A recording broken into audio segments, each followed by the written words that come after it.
Hello hi friends, dhaba స్టైల్లో chicken curry పర్ఫెక్ట్గా రావాలి అంటే అది కూడా ఇంట్లో ఉండే ఇంగ్రీడియంట్స్తో టేస్టీగా గ్రేవీగా మళ్ళీ ఇంకోసారి కర్రీ చేసుకునేలా ఉంటుంది.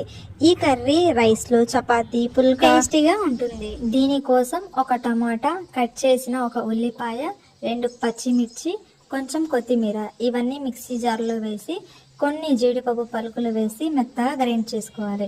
ఇప్పుడు శుభ్రంగా కడిగిన చికెన్ తీసుకొని టేస్ట్కి తగినంత సాల్ట్, పుల్లటి పెరుగు, పసుపు, ఫ్రై చేసిన ఉల్లిపాయలు, కొంచెం కారం, ధనియాల పొడి, గరం మసాలా, అల్లం వెల్లుల్లి పేస్ట్ ఈ మిశ్రమాన్ని చక్కగా కలుపుకోవాలి.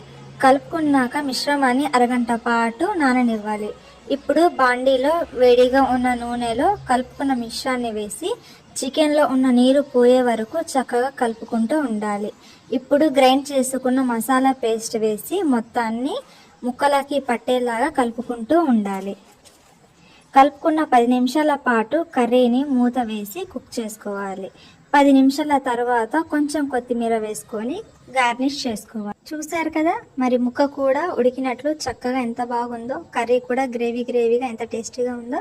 మరి నా వీడియో నచ్చితే మర్చిపోకుండా ఒక చిన్న like, share, subscribe. Bye bye.